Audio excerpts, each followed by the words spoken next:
L'Association pour la promotion de l'entrepreneuriat au milieu universitaire APEMI, créée par un groupe d'étudiants de la Faculté des sciences et gestion de Bamako FC, Option Entrepreneuriat, a dans le cadre de ses programmes à exécuter d'ici fin 2023, initié le 30 septembre dernier à l'amphi préfabriqué cette conférence en synergie avec les fêtières, à savoir la plateforme nationale des producteurs de riz du Mali et le projet de recherche sur les interprofessions agricoles.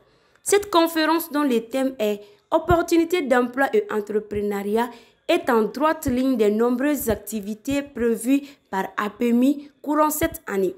L'objectif de cette conférence est d'éclairer la lanterne des étudiants sur les opportunités offertes par le monde entrepreneurial. Ayant saisi tout l'enjeu de cette rencontre, les étudiants constituant la cible majeure de cette conférence dédiée à l'événement. À fond dans leur art, les conférenciers M. Abdoulaye Koureissi, le professeur Ousmane Mariko ainsi que Dr Khadija Toussamake, se succédant au pupitre, ont tenu les auditeurs en haleine. Quand vous avez une dame engagée qui maîtrise bien le sujet, elle vit en elle, quoi. C'est ce que j'ai senti. Elle veut faire de vous des entrepreneurs, mais pas des entrepreneurs cloîtrés entre quatre murs. Les vrais. Les vrais. Et elle l'a dit, quand vous voulez être entrepreneur, c'est un engagement à vie. Et un engagement à vie, ça veut dire quoi? Ça veut dire que vous n'allez pas vivre dans le faire-faire. Et c'est ce qu'on aime au Mali, faire-faire. C'est-à-dire, moi, je crée l'entreprise, je m'assois, les autres travaillent pour moi. Ça, ce n'est pas une entreprise.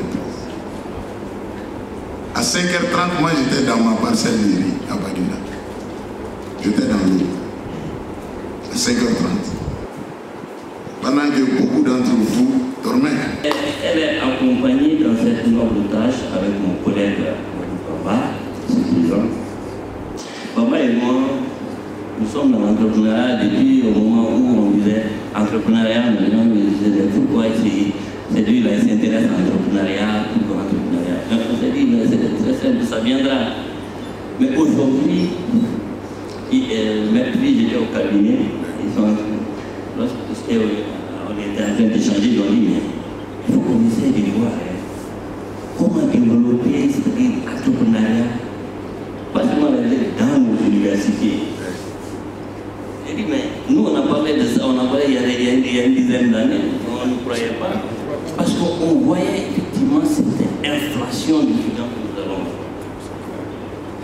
L'initiative est là il y a longtemps. Moi-même, lorsque j'ai passé ma première formation en entrepreneuriat, nous étions 80 femmes. C'était une bourse dont on avait bénéficié du programme Yes Inc Mali. C'était destiné aux femmes enseignantes universitaires. Et je suis la seule qui soit sortie. Parce que on a une mentalité comme quoi, une fois qu'on est dans le supérieur, il faut laisser.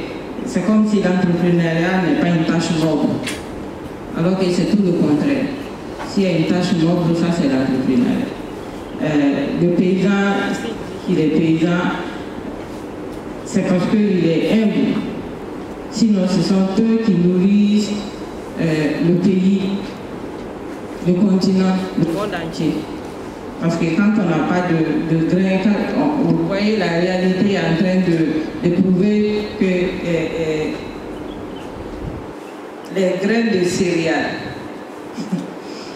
c'est de l'or, c'est plus que de l'or, c'est plus que du diamant. La guerre est là, mais on fait tout pour que ces graines-là circulent.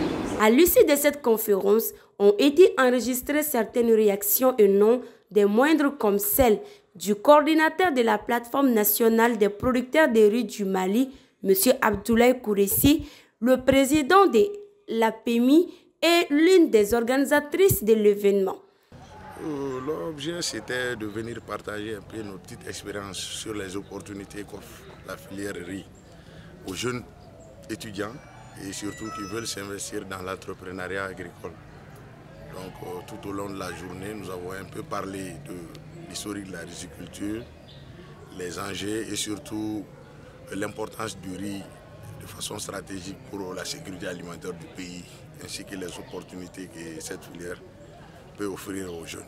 Oui, nos attentes ont été comblées du fait que les étudiants étaient très attentifs et mobilisés autour. Donc 2 ans durant, on a eu vraiment à faire un échange participatif avec eux. Nous avons donné et reçu aussi également. Donc je crois que ça ne va pas être la dernière.